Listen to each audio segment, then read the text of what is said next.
Hey, Shannon. Gosh, I'm so this sorry. is Evan. Hi, nice to meet you. This is I'm Shannon. so sorry. No worries. That's okay. Shannon actually works around here, so the Lord's work. she has to work. You guys are chatting. No, I'm just kidding. Yeah. So sorry. So we've decided that we're going to do a follow-up podcast, and everyone has to go and do jiu-jitsu together. Yep. An on-site episode. Yeah. Live. Okay. Live podcast. Everyone. Yeah, you. Yeah, you. He coming? wrestled. He wrestled, so he's got a okay. base. All right. Yeah. So. Now I have another jiu-jitsu client, and they're telling me about jiu-jitsu a lot. So It's a sign. yeah. Yeah. I think it is. All right. About a fist away from your face, the microphone. Like push it out. No, like closer. Keep it a fist. Oh, The oh. microphone's here. Boom. Is that a trap? No, it's not a trap. I'm sorry. I'm blushing. Is this yours? No, that's yours. I got you something. We got you I'll one. do Look at you with the old school Okay. Stanley. Yeah, I got this before Stanley. The coal miner Stanley. Before That's Stanley. nice. Got It's a weapon. Cup as well, attached. but- Yeah. Oh, yeah. It does. It has the little camping thing. Right? Yeah. It is, Supposed to have yeah. like a... It's loud though. I'll just stick to this. All right. But I'm Shannon. Nice to meet you. I'm Nice so to meet sorry. you. Well, we'll do a formal introduction then. We have on the podcast today Mr. Evan Slaughter. Is it Slaughter or Slaughters? Slaughter. Slaughter. Laughter with an S. Okay. And that's a good There one. you go. Yeah, it fits. And speaking of fit, your handle on TikTok and Instagram is fit2serve. Yep. You have quite a following, and we're just excited to have you here and gonna kind of let your background story hopefully unfold as you're willing to let it. Cool. So just to kind of, I know that I sent you an email with some like explanation of what the podcast is about. Right. So this is the 8 Domains podcast. And what we want to do is explore with our guests their values and how they've arrived at those values in the different 8 domains. So we have the physical domain, Okay. the emotional mental domain, the spiritual or inspirational domain, your relational domain, which is all the relationships that you have that aren't your romantic partner. And then there's a romantic domain, the financial, the vocational, and the recreational domain. I don't expect us to get to all of those today. And so... because, woo! I can't even remember all 8 of those. But essentially, the starting question that is, how do you want to experience yourself in X domain? And then it becomes, okay, I want to have this type of experience with myself. I want to, whatever that is. Yeah. And then we want to talk about how do you invest in that? So what are the disciplines? What are the routines? How have you kind of continued to stay connected to those values? And hopefully, as we're talking, again, your mission for your presence on social media kind of aligns with what we do and what our mission is for the podcast. Like whatever can be useful and helpful to others to help them have a better experience in life, and serve in that way. That's what we're after. Cool. So, I love that. you got that? That was a Yeah. mouthful. I All right. think so. So, maybe start with kind of your, let's start with the physical, right? You do a lot of content around CrossFit, around pickleball. We've talked about, you've dabbled in MMA and jiu-jitsu.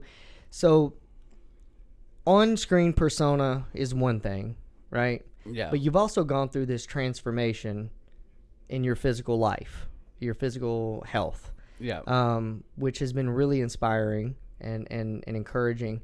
And so can you talk to us a little bit about where did you arrive at deciding that it was time to make a change? Ooh, yeah, that's good. It's a good question. So yeah, for me, what a lot of people don't know too is that for most of my life, I've been in pretty good shape. From playing sports growing up to always being interested in weightlifting and stuff like that. And then of course, joining the military and being in the infantry and all the experiences I've had in the military. So most of my life I was in shape, and I didn't really get bad out of shape until I got sober off the opiates, right? So I get sober off the opiates and I start finding comfort in food and realize that can be a problem too, So it's like having this realization that, addiction, it doesn't have to be associated with just drugs or sex or whatever. It can be a lot of things, it can look like a lot of things. So when I gained the weight and then started doing the, stuff on Instagram and TikTok, I was really at a place where I was focusing so much on my mental health. I was working on fixing my mental health. Still, from getting off the opiates, because I was experiencing life a lot differently. And so I like to tell people that when I was in the worst shape of my life physically, I was in the best shape of my life mentally. And that has carried over as I've continued to, start working on my physical health. But to answer your question, I realized that whenever I had worked on my mental health, I'm in a great place where I'm actually enjoying life. And then that leads to me starting to want to experience life a lot better. And what I mean by that is, when I was really took off with the Instagram and TikTok stuff, and I'm working for all these companies, and I'm getting flown all over the country to do just a lot of cool stuff, a lot of cool opportunities. It's the first time in my life I feel like my job is something that's not a job. I really enjoy doing it. And I was getting all these opportunities to do cool stuff, especially doing a lot of things I do in pickleball and CrossFit. It's very active. And there's one time when I was with a guy in San Diego working, making some videos for his company. It's a jump rope company called RX Smart Gear. They're like family to me. I actually just got back in town from doing a shoot out there recently. But he wanted to take me surfing. He's a big surfer. And I've always wanted to surf. And this was a time when I was, 95 pounds heavier than I am now. And it was just such a struggle. I still got out there and attempted to do it, but I knew that it was going to be really hard to do with the physical shape that I was in, right? So that was kind of one of the biggest moments where I was like, all right, I want to be able, I love myself. I'm fine with who I am. I'm fine with how I look. I'm fine with all those things. I've got confidence. I feel good, so I'm not concerned about losing weight as an appearance thing. Now I want to do it because I want to be able to experience life better. I want to be able to have a better shot at surfing. I want to be able to just be active and say yes to more opportunities that come my way. And I don't want my physical health to be a barrier to that. So the value, it sounds like, is so I have, the way that I articulate mine is I want freedom to use my body the way that I want to use it for That's as long good. as possible. Yeah. And so when we talk about values, again, they're not goals. It's like, it's not the value is not to lose 95 pounds. Yeah. The value is to be able to use my body the way I want to use it for as long as possible. Yeah. Or another value of mine is I want freedom from preventable diseases. Yeah. I want freedom from pain and lethargy. Yeah. Right? Things like that. So you bring up a really good point that you focused on your mental health first. Right. And so maybe we need to take a step back and talk about what was the value there. So the value is the experience you want to have with yourself. So what were you having instead mentally that brought you to a place of saying, this ain't it?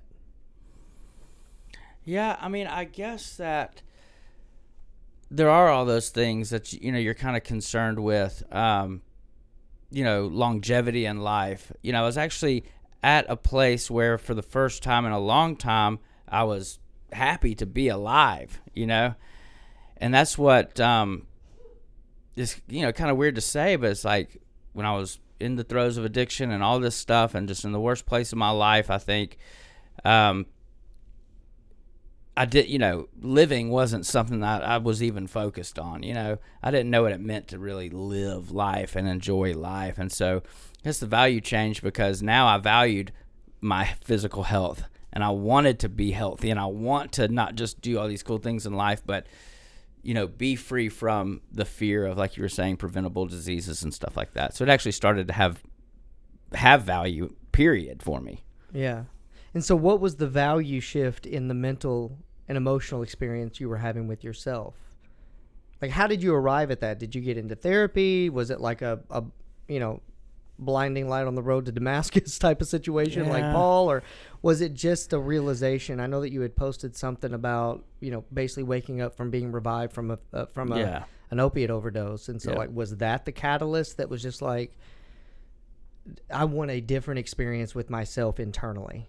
Yeah, I don't know. That's tough because I don't think it was anything like that. I think it was more like, I know the importance of being in shape physically.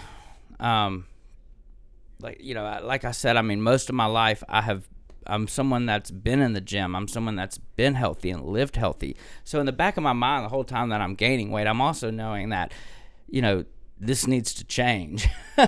And I was one of those people that was real bad about, I would set these goals to, lose weight. Like, all right, I want to have this amount of weight lost by the summertime, right? So I'm thinking, so when I go to the beach and I take my shirt off and I have this much time to lose this much weight, and that never worked. So it's like the whole time that I was out of shape and heavier, I was thinking about getting in shape.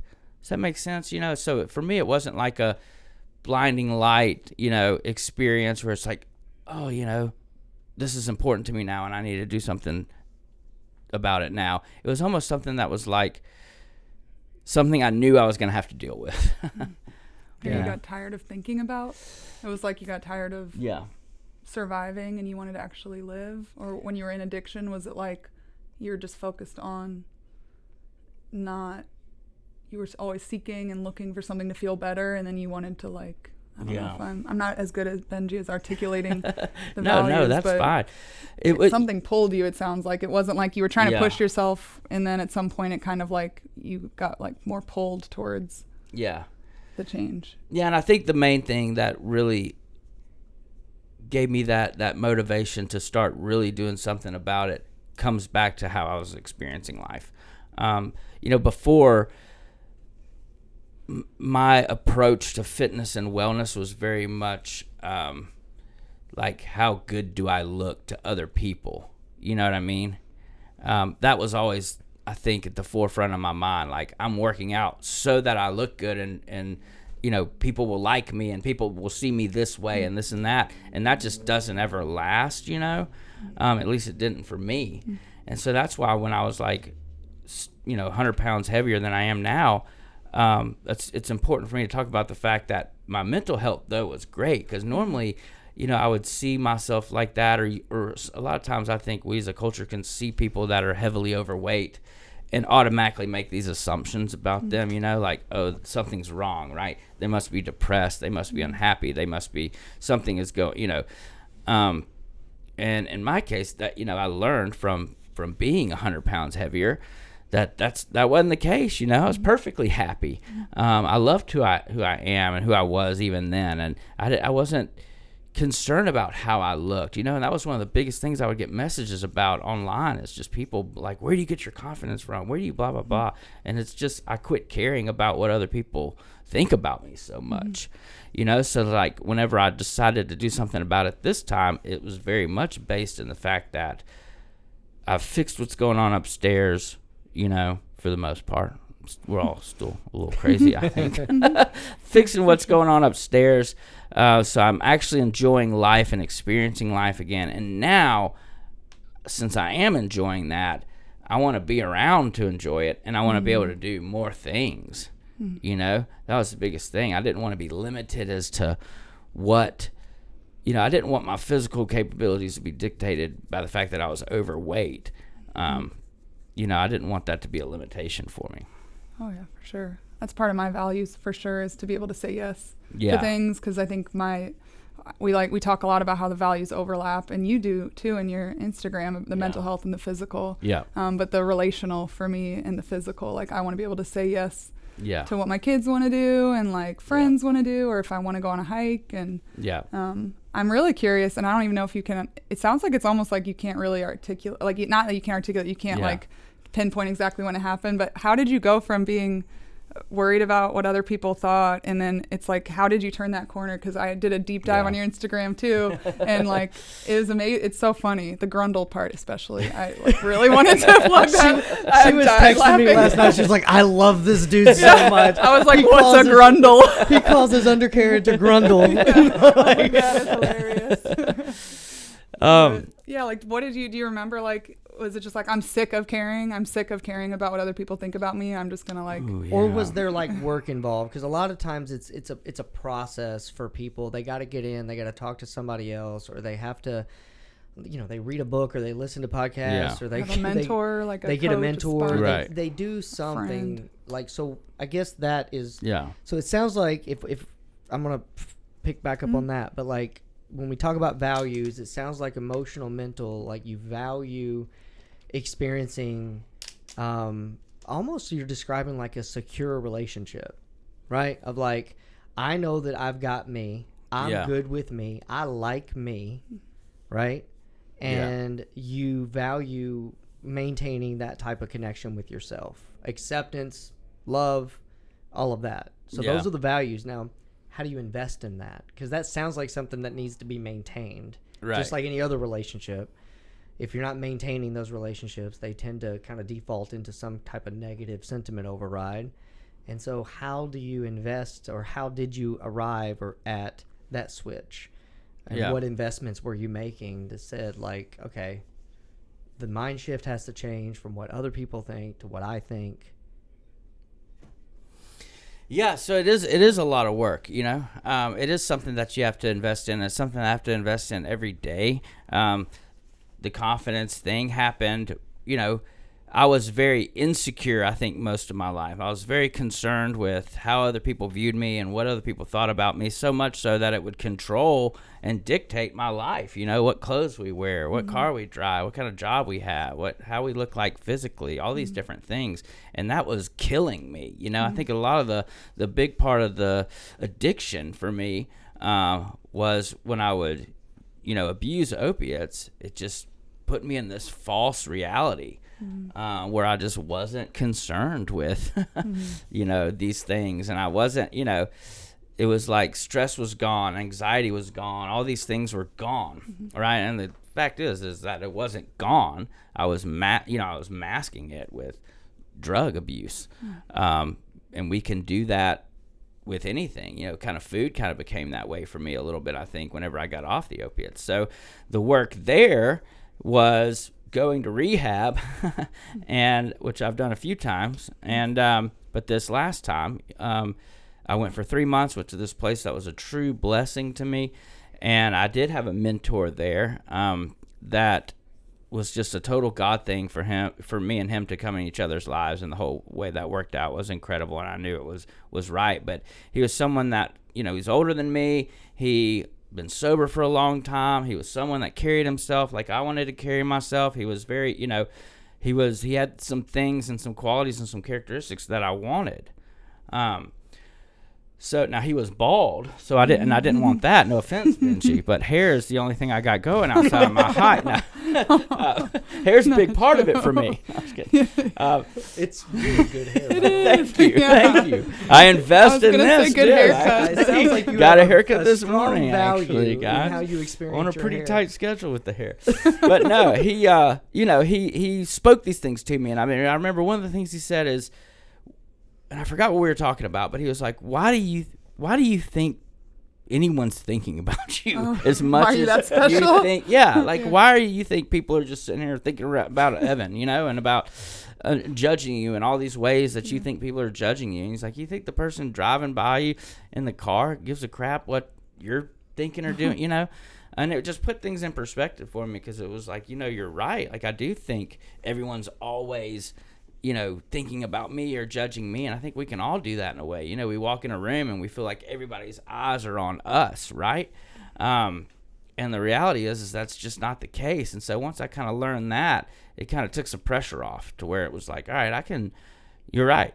I don't care what other people think about me. Why does it matter? And plus I had just, experienced, some really, really hard times. I mean, like, the overdose and being revived from that. I mean, that's some scary stuff, and it really showed me that I do want to be alive, and I do need to make some serious changes. And that too was a factor in it, because it's like, I don't want to end up accidentally killing myself over this, and this is just, it's how I was doing life at the time, and it was literally killing me.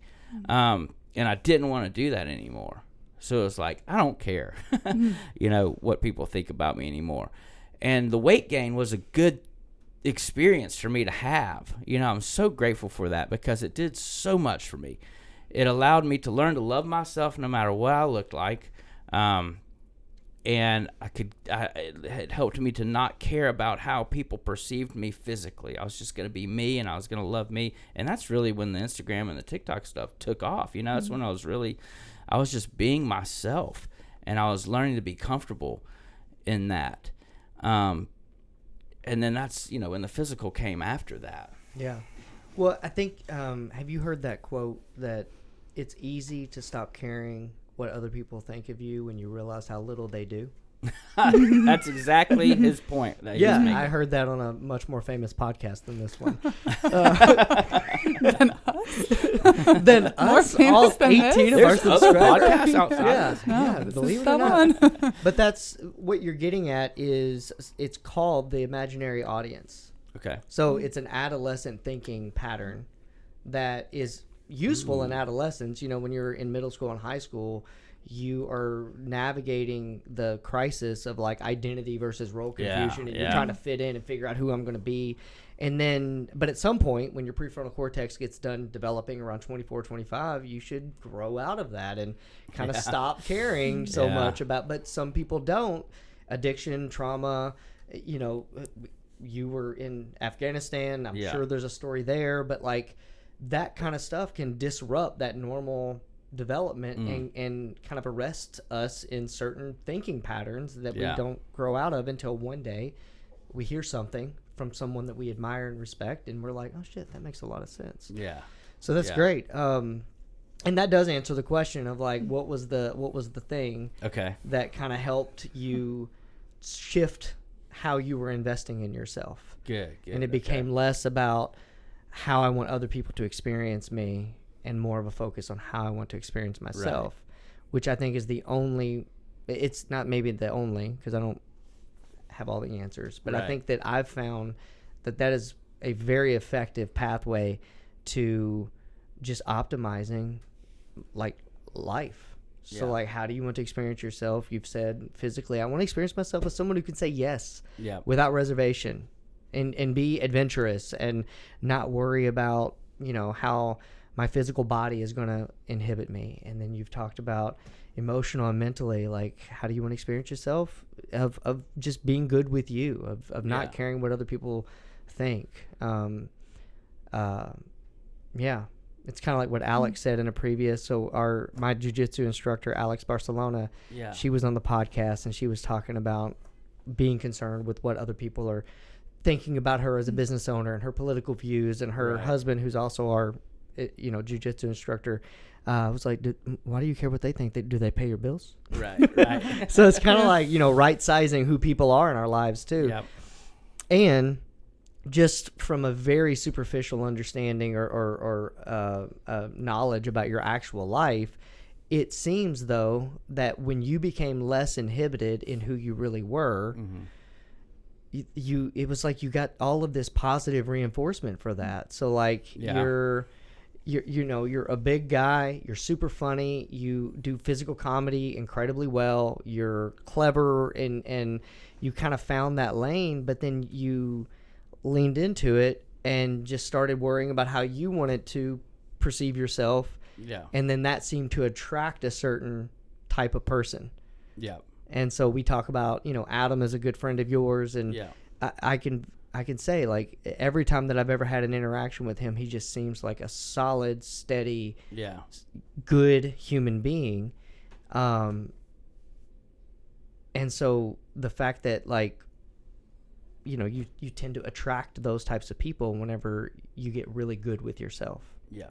Is interesting. Yeah. There's something about, especially on social media, that people love authenticity, and I kind of learned that along the way. Like, that was another big thing that I really was focusing on whenever I, got out of the rehab almost 3 years ago. And it was like, I wanted just to be as honest. I wanted to live an honest, authentic life. Because for the most part, I hadn't done a good job of that. Along with the drug addiction came just lying and manipulating and a lot of that. And I would do that because I would try to control the narrative in my life that way, right?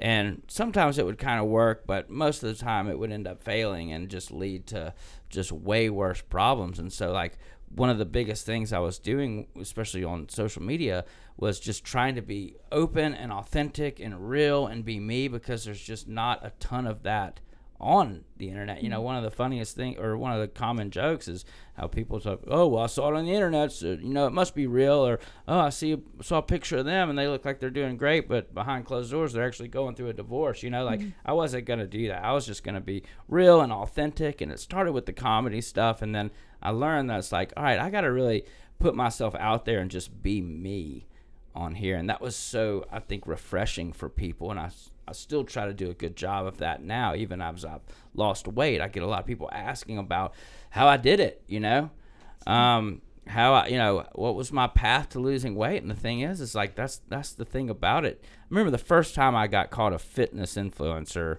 blew my mind, by the way. I was like, wait, y'all see me as a fitness influencer, like a fitfluencer or whatever? It's like, I did not know that, did not see that coming. But, you know, now that I've really had success losing weight and stuff like that, I kind of lean into that some now, for sure. And it's because I can remember being so much heavier. And like, if you got on Instagram and you searched anything fitness related, what are you going to see, right? You're going to see all G.I. these Joes. Yeah, G.I. Joes, these beautiful women, all these stuff, you know, and it just seems so unachievable. You know, it was so just like, man, I'm 120 pounds overweight right now. I don't need to, like, we're not on the same journey. We're not on the same path. You know, I'm not going to do what you do to lose weight. I'm not counting my macros. I'm not, you know, I needed something real. And so the way I kind of did it was like, I remember just getting up off the couch and just making myself move could be a struggle. You know, it's like I'd get done with what I was going to do for the day and then just go home and sit on the couch and eat and be unhealthy, right? So it started with me just like, all right, I'm going to just walk outside 15 minutes, you know, and that's going to be my workout today. Well, you know, you don't hear people talking about that on Instagram and stuff. Like, that's not what you're going to see. So for me, it was like, when I was getting messages from all these people about, you know, losing weight and how you do it and this and that, it's like, this is how I did it, you know, and I'm going to be real with you about that. I'm going to be authentic about that. And so I think that that's what attracts, you know, a lot of people initially and stuff to my page outside of the comedy, was like also how real I'm trying to be about this whole process, you know? Yeah. And I think you're hitting on something really important of like, just how accessible. Yeah. You know, so like if we talk about values again, it seems like on social media you want to be experienced as accessible, and there's a lot of the authenticity plays into that. And so yeah, I mean, I appreciate that so much, of just like, yeah, the you know, the shredded bodybuilder who literally, like, that's his job. Right. His job is to go to a gym and set up a ring light and a camera and to work out and, you know, count his macros and who knows what else. And he doesn't tell you about the steroids that he's doing. He doesn't tell him. You know, and that's one thing I'm super open about. When people talk about how I lost the weight and stuff like that, it's like, well, I do semaglutide and I do TRT therapy through bugs. Like, I'm not afraid to talk about that.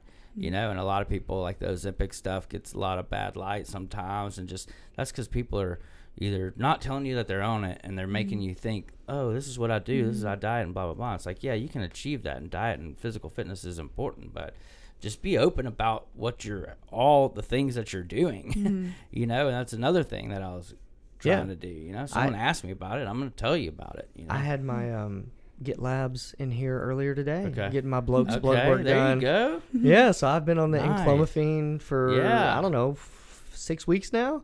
Good. And it's been wild. Like, all of my clothes fit exactly the same, but I'm 11 pounds heavier than when I started. There you go. Yeah, and so is that like, from weightlifting, you think? I'm seeing it. Yeah, I'm seeing like the number on the weights go up. Enclomiphene will change. Like, people are having crazy results with their testosterone on that. Yeah, mine was way lower than I thought it would be, because I'm like super active. I was running, I was going to jiu-jitsu 3 or 4 days a week. I was lifting, you know, 3 or 4 days a week, but also not sleeping very well. I was eating right, but like, and just not making progress. And then talking to Adam, I had like signed up for Blokes before shortly before he had come on the podcast, and then got my results back, and my testosterone was like down in the 200s, I think. Yeah. And mine so was 141 when I first started. And that is crazy. just so hard to, I mean, you're literally working against your biology at that point. Your biology is betraying you. That's right. And so, yeah, so that is also important for people to understand that, like, it's just everyone's journey is unique, right? And everyone's body is going to need different things. That's right. Yeah, so that's really cool. Where did that value of being authentic, it came from? Well, I feel like I'm grilling you on where things come from, but no, that's okay. I just like, it's so clear from your Instagram that you are like, it seems like you're having a great time, and it seems like you're genuinely like you're cracking up and laughing at yourself and with your friends, and so positive. I think that is the positivity part. I guess that's the question, is just where did that value come from? Was it, or how is that, where'd that come from? I don't know. No, that's great. It's like making me happy, just like watching all the stuff. That's why I was sending it to him. So I'm a big believer in laughter as medicine, and we hear that a lot of times, but it truly for me has been and still is. And I think that's one of the things, when we talk about purpose and stuff like that, I feel like that's a big purpose of mine. I've always been someone that could make people laugh. I've always been someone that just, even from a little kid, my whole life, I've just felt very comfortable with comedy. And then you realize that, like, when you are in places like Afghanistan and you're going through a hard day and you're, things are tough and everything, and you're with your group of friends that you're, guys in your unit that you're really close with, and you share a laugh over something, or you watch a funny movie or something like that, it just makes things better for a moment, And it was the same way in rehab. Everybody coming in there is going through some hard stuff, divorce, loss of job, I don't know where I'm going to go when I get out of here. Just trying to stay sober is tough enough, And then sharing a laugh again became something that was real,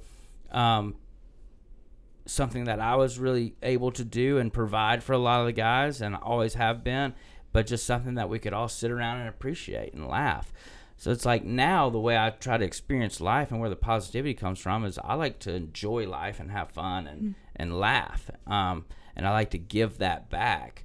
And a lot of times when you see that, it's associated with positivity, So that's always been a big value of mine. I've always been, and I think that was another thing that kind of tied in, another reason maybe why I struggle with drugs is because I was always the guy that was like, always wanted something to look forward to, I can remember just being a kid and us going on a beach vacation and coming home, and then me thinking like, well, this sucks. What do we do now? We just went to the beach. Now we're back home. Why are we back? Like, let's up that experience, Let's keep good. That's kind of just how I've always, and that's, never, it's not always great. It's not always good. And the reason I say that kind of is maybe why I enjoy drugs, is because like that high, and then like trying to get higher and higher, it's like I always wanted more and more and more of something. So now I try to do that in a healthy way, and I try to have that in my life now, and I like creating those positive moments and just genuinely enjoying life.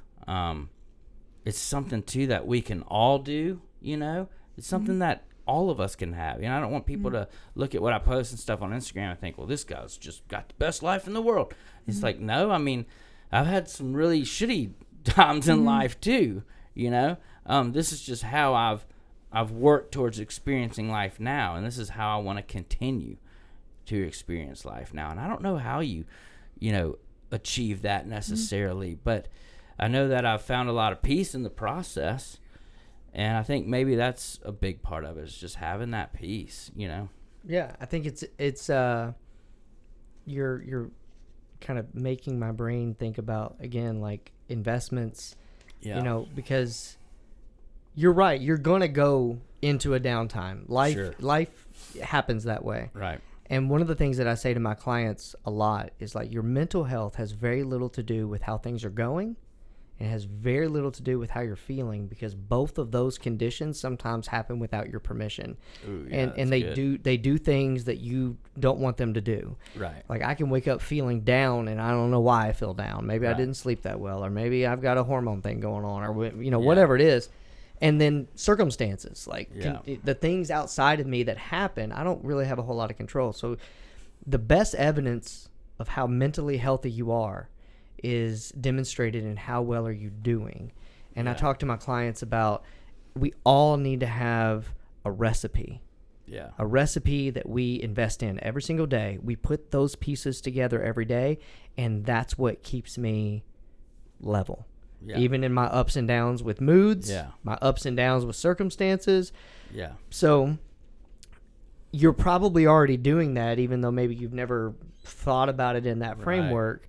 But have I maybe helped you in your head, like start thinking about what are those things that you do on a consistent basis? Like we get it, like working out is probably a part of that. Yeah. It looks like you connect with friends often. Yeah. What else? Are there spiritual disciplines? Are there any other kind of like recipe items that you put into your day every day that helps Evan stay level? Yeah. Yeah, I mean, it's like the first thing I thought about, like you already said, was working out. Big one for me, getting up and moving my body. I always have someone I talk to every day. That's really important to me. Her name's Lisa. She's my manager, but she's also just like another person that's been brought into my life for a big reason, and someone who I can just unashamedly share, and talk. And that's important for me to do.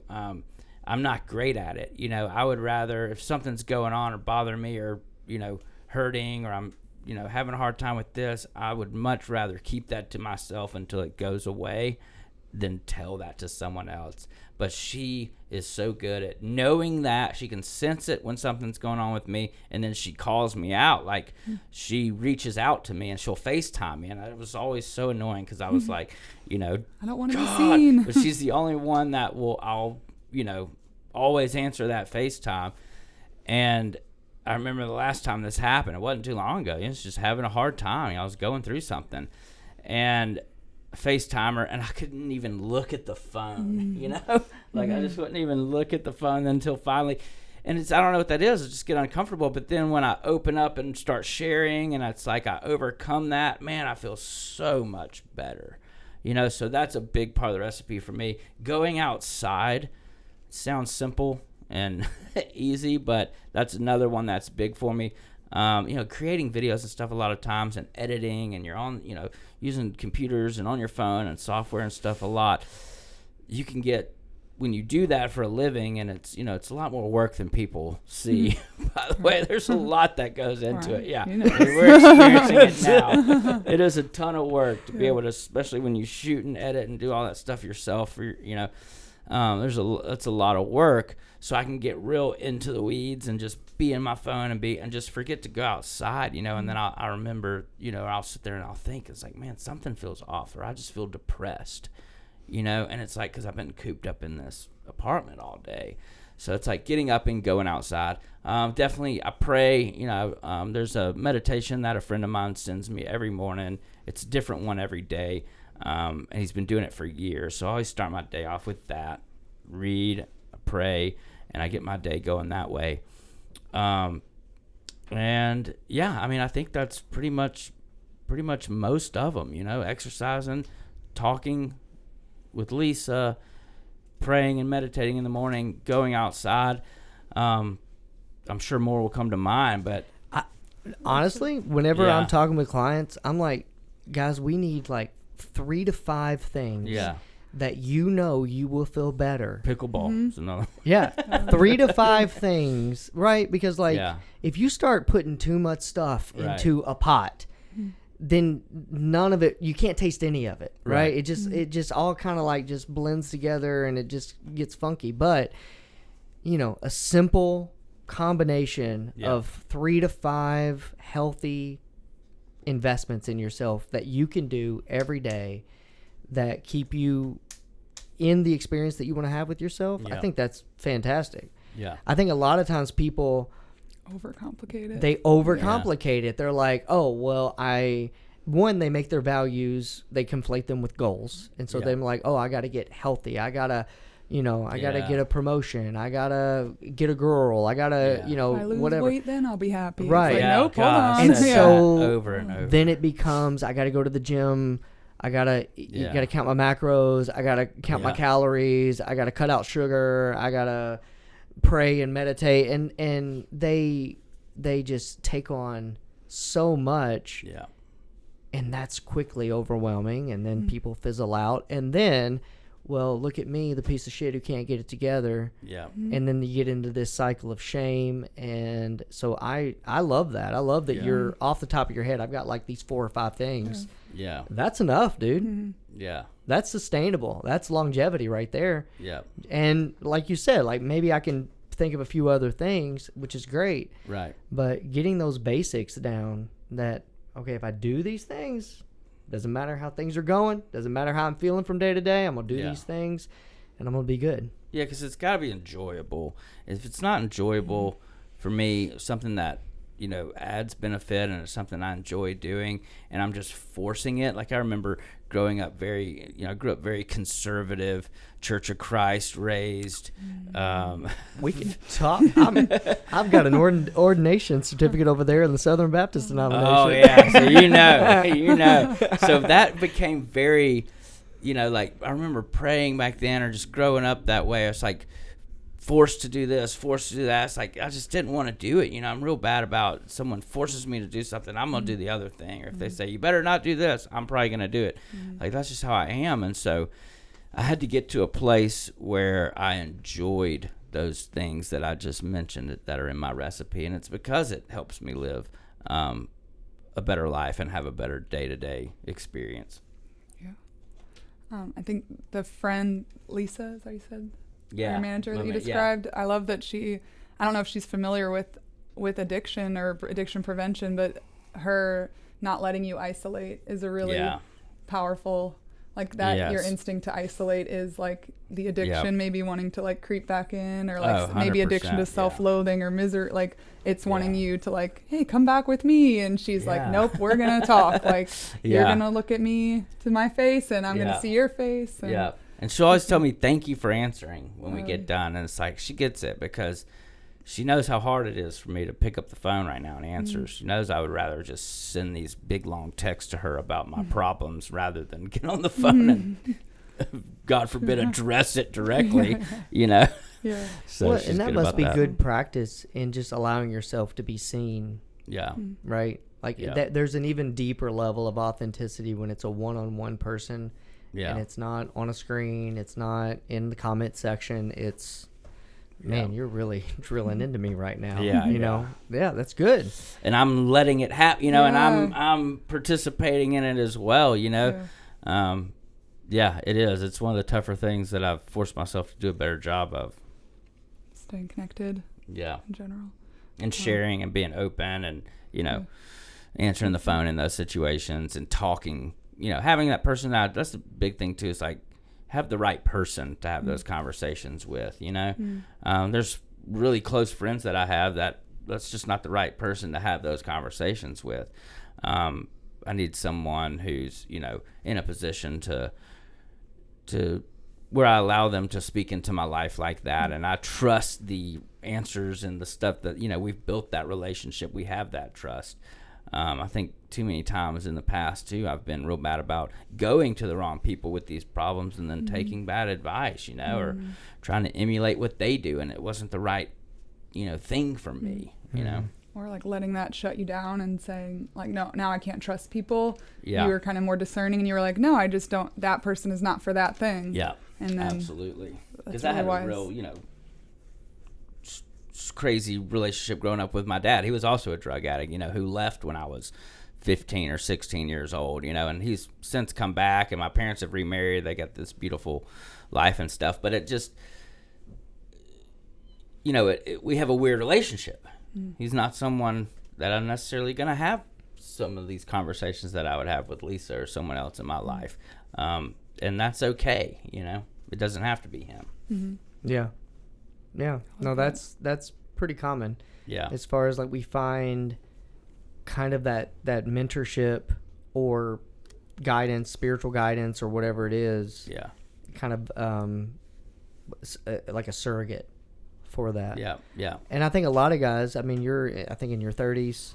Yeah, I actually turned 39 the 29th this month. Yeah. Birthday party right. this Saturday. Big All right. weekend for me. So Lisa's right. going to be there. Fantastic. nice. All right. Well, Good happy job. birthday. Happy early birthday. Probably But have some hard conversations.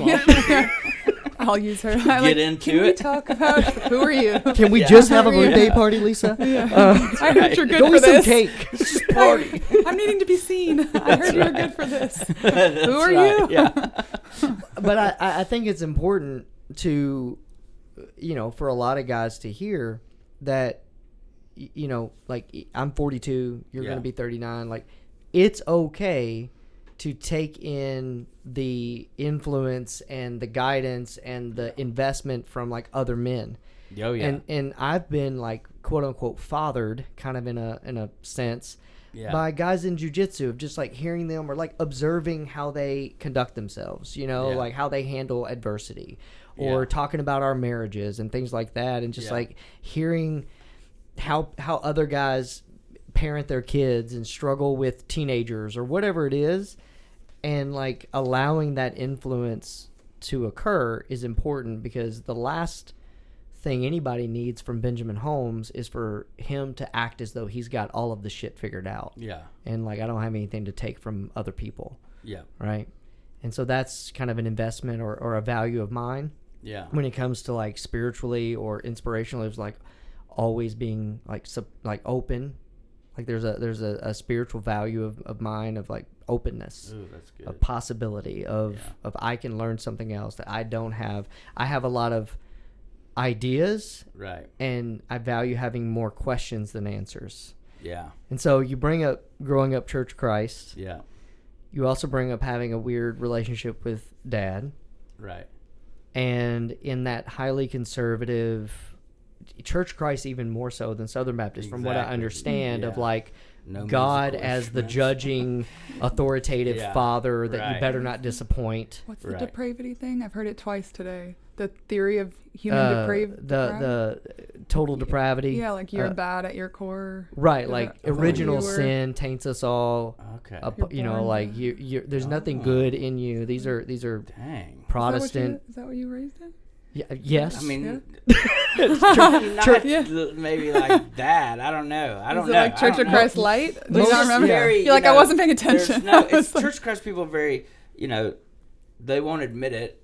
I mean, well, some of them might. My grandmother probably would have, but it's like Church of Christ or hell. Like if you don't believe in Church of Christ, you're going to hell. That's kind of the vibe around there, just so you know. Yeah. And it's also it's like how they say it's more conservative or strict, I guess, than even Southern Baptist is like there's no musical instruments in Church of Christ. They believe that that's a sin and that you're just supposed to sing with your voice. So imagine growing up a young opiate addict strung out on opium at church or opiates at church and just listening to the vocal, the acoustic singing. Its own weird trick. But no, it's just, and then they're very, I mean, I think it is very much a feel of, or at least my experience was, God kind of, better not do this. He'll see you. He'll get you. God's watching, that kind of feel, Well, and then opposite of what Jesus is really about. True. For sure.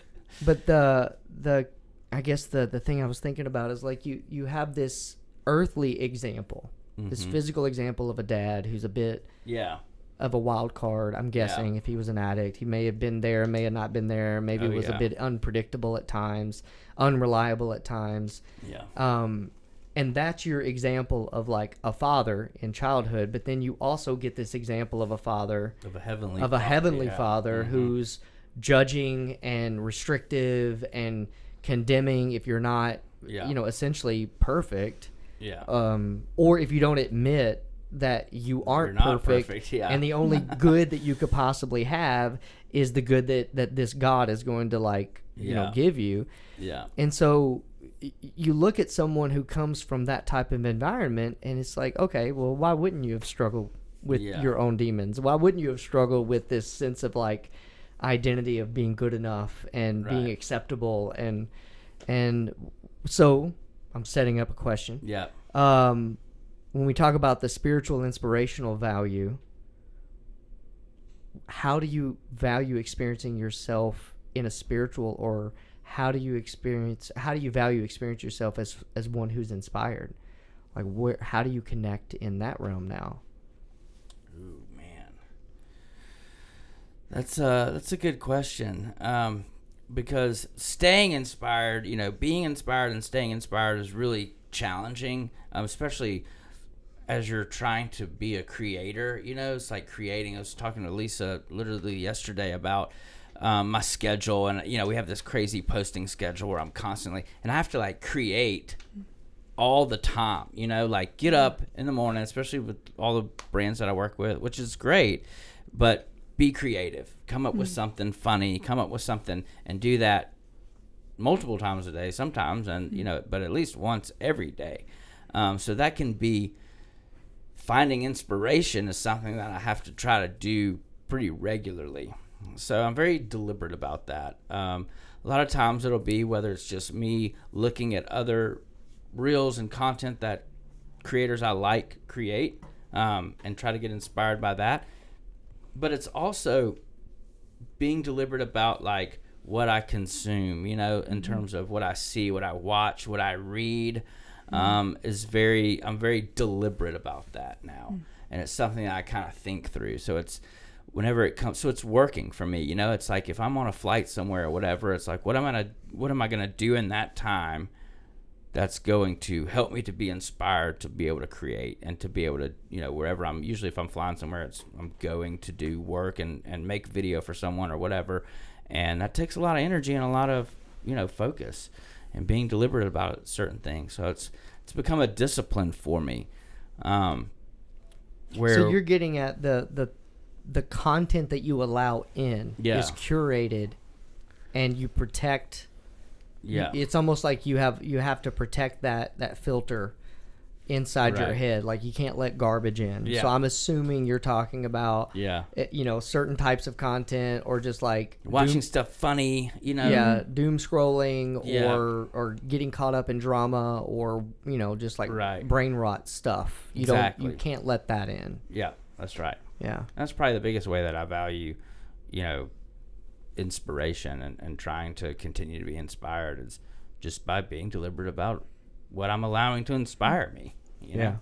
Do you look for funny, like a lot of your stuff is poking fun at or teasing different, ideas or tropes, or like CrossFit person or this person at the hot yoga class? Like, do you also look for it in your environment then, just like everyday regular things, or you hear about people describing things and you're like, how could I make something funny about that? Yeah. Because do you find it in those organic ways? That's what I was telling Benji, earlier before we got started was, a lot of the things that I poke fun at or, do in my comedy satire, or what, it's stuff that I do, though. It's stuff that I'm at least comfortable enough with, like CrossFit, pickleball, Brazilian Jiu-Jitsu, all that stuff are things that I've had experience with, some more than others. I guess the only exception to that is the hobby horsing content. Have you seen any of the hobby horsing stuff? Do you know what hobby horsing is? No, okay, I'm about to look it up. Yeah, I'm going to blow your mind. Okay. Do it. This, okay? Yeah. Hobby horsing it was started in Finland. So it's a very Dutch, Netherlands sport, I guess. We'll use that term. Okay. Lightly. Very white. It's very sounding Caucasian. It's it's very Finnish. It's very Finnish. A hobby horse is a toy horse, a stick horse, No. And these people ride it. They ride it in competition, and it's extremely serious. There's dressage, so they'll do when the like horses, they're doing the different canters and paces of the horse, like with their own feet, and how they trot, and then there's high jumps, and they do high jumps and stuff. Like steeplechase. With man. like stick horse, okay? But I started poking fun at it, and like I've had several videos in the hobby horsing Okay. category go viral multiple times, and this is gonna blow your mind, all right? So much so that one of the lead singers of Blink-182, Tom DeLonge, reshared one of my videos on his page of the hobby horsing stuff, and then the creators of Deadliest Catch, you know, the TV show Deadliest Catch. All right, they reached out to me about a month ago or so and want me to be in a documentary that they're doing where I would go to Finland and compete in the 2025 Finnish hobby horsing championship. And you're going to do it, right? And I've already said yes. Yes, He's looking for the next, said the yes next thrill. immediately. Yeah. So, Do you have your know, horse already? Like, well, where I do do you- have one that where I've do you used in the get one? videos and everything. So it would require. So this is, you know, it's not official yet, but we've done all the interview stuff. They would follow 5 of us, and I would be the only American going over there that doesn't do hobby horsing. So we would be competing in the adult league. Yes, there's an adult league. There's adult and children. Actually, the children are more competitive probably than the adults. But some of the other people that are going to, you know, if this documentary gets picked up by the production company, that are going to be on it. One is like a, you know, world champion. She's been doing this her whole life. She's in the Finnish army. She's like he said, when I was being interviewed for this, he said that when he did her interview, like in her backdrop behind her is just trophies and ribbons and medals from all the hobby horsing stuff that she's won. And then there's like another world champion. Then there's a couple other people that I guess are, I don't know if they're new into it or not, but they take it serious. You know, I'd be the only one that was making fun of it, you know. And so I'd have to go, if it gets picked up and we start doing the show, I'd have to do, they want to, you know, follow me on my path to the Training to Finland for the And you're thing. gonna So I'd train, have to like do you're- some like Yeah. other contests. Oh yeah, To learn train. some choreography? Gotta Is that what it's train, called? Dressage. Oh, dressage is choreography. Kind of choreography, I guess you could. Yeah, maybe that's the right word for learning dressage. But that's what I was telling him. I was like, "There's no way I'm gonna be able to do the high jump. The high jump's like it's legit." Don't sell yourself short. You don't. You never know. But I think Start the somewhere. dressage is where I'm gonna make my money at. You know, is the And you'll wear dressage. the That's what I gotta the figure gold out. hot, Oh yeah. hot What shorts. do you wear? So have you Is it- seen do you the match movie your Blades horse? of Glory with Will Ferrell, Uh-huh. where they do the figure skating? That's how I'm envisioning my hobby horse experience. All right. Amazing. Is to Are you- just really put on a show. Are you going to be loyal to your current hobby horse, or do you have to I don't upgrade? know. Fernando is Fernando, my current okay. hobby horse's name. Fernando's going to And get left behind he's for a made shinier. many appearances in videos. He was actually in a Dollar Shave Club ad I just did. Okay. So there you Maybe go. he just needs like But- some new paint and I just like actually shine him up. I shoot Fernando in one of the videos because it's like he broke his leg, so I had to put him down.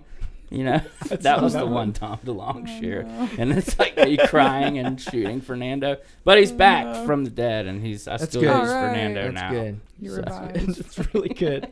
It's awesome. Um, But that's how I value So my much- inspiration. If that's what Yeah, really. Yes, It's hobby silly. horsing is your investment into being inspired. I love it. I'll take it. It's maybe one of the best answers to any of the questions I've ever asked.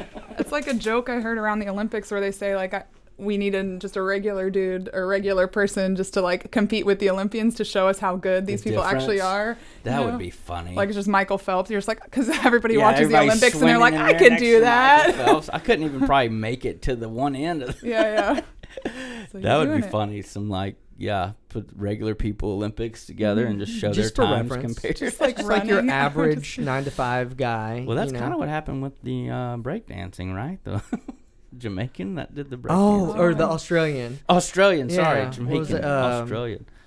Oh, I can't. Ray Gun. Yeah. Ray Gun. That was. So many people have said that they're gonna be her for my Halloween party that we're having. They're gonna dress up as her. So are you doing a joint birthday Halloween party? Yeah. Okay. It's like it's on the 26th, so it's the Saturday before Halloween. Best time to Yeah. probably do it. Yeah. And I've always kind of done that since my birthday is close to Halloween. What are you gonna be? I'm going to be, y'all seen the show Reno 911? Uh-huh. Okay, you know, Officer Lieutenant Jim Dangle.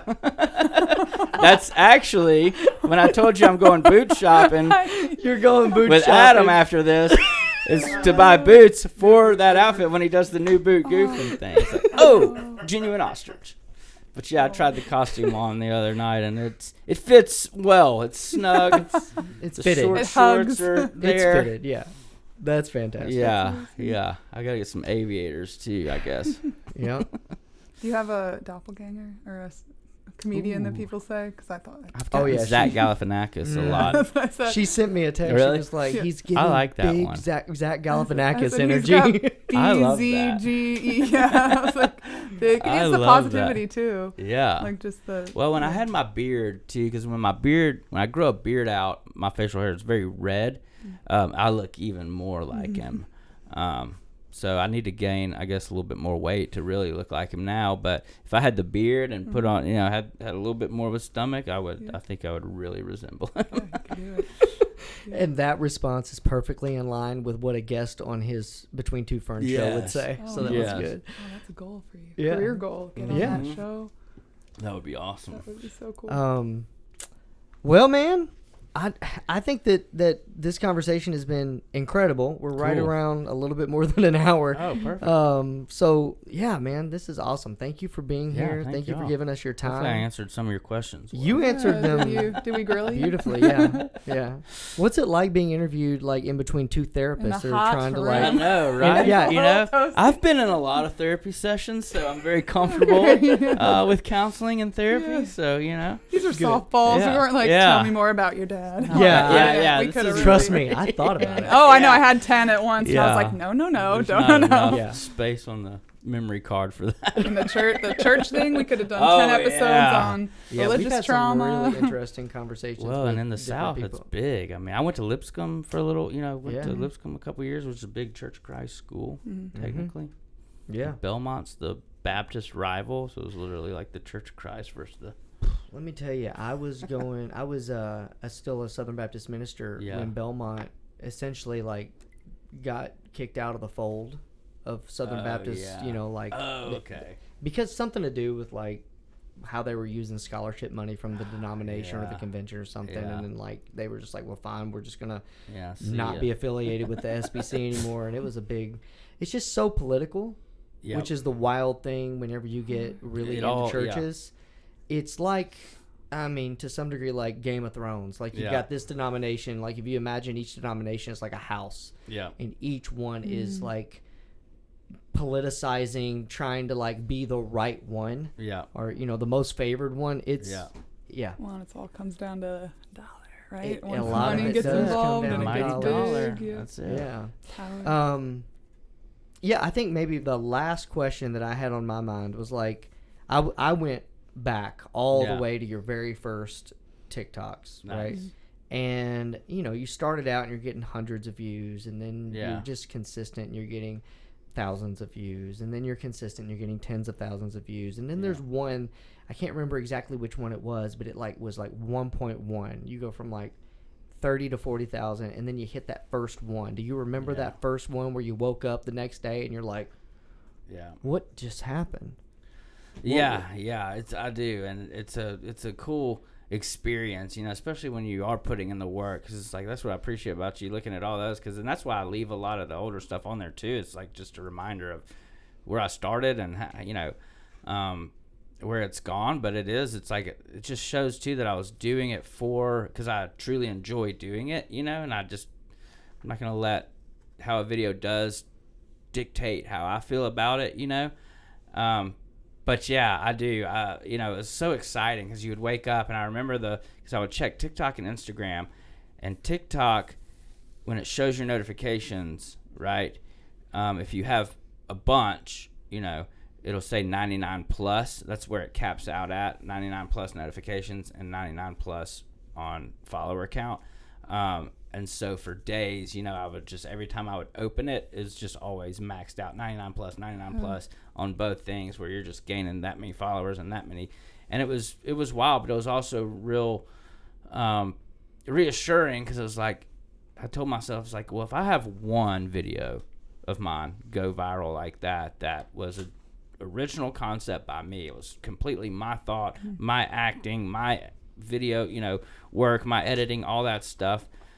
and it goes viral, then you know, I'm successful with this because I've done it once, and now, you know, that's pretty common, which is cool to see. Yeah. All those, you know, but I try not to judge videos anymore by how they perform view count wise and stuff like that, because, you know, it's just crazy. Some will do really well and just some won't, and some will be like your best work and you put the most effort into it and it flops, and then some will be like, I literally hated this video, didn't even think I was going to post it, and it took off, you know. Yeah. And I think what a lot of people don't understand is, you know, they look at someone who does this for a living and they think, well, what an easy job, what a glamorous lifestyle. You're talking about getting flown all over the place. Right. But you still have to produce something, right? Like there's got to be an immense amount of pressure, and I just can't imagine, you know, like, and the turnaround is quick. It's not like a writer or a musician or an artist where you've got time. You've got, you know, you've got a process that you can, you know, it's okay if you write, you know, 1,000 words that day and you throw it away because you still wrote 1,000 words that day and that's a part of your process or whatever. But like you, if you're getting flown out to do a video, you got to have a concept. You got to have an idea. You got to have a script. You got to have. They're spending a lot of money. They're spending a lot of money for you to go out there and do it. You know, so it's like you gotta produce. Yeah, and so maybe in a different conversation we would have talked about like how do you invest in like balance and. But we don't have time for all that. Lisa is the answer to that. Lisa is the answer. Balances my life. That's awesome. She literally was pitching me the other day about taking a whole month off, and I was like, ooh. That's amazing. Yeah. Sounds like this guy. He's autonomy. That's how he runs this place. Yep. Sometimes I'm like, I didn't tell you I was going to be out last week. And he's like, I don't care. I don't care if you're out.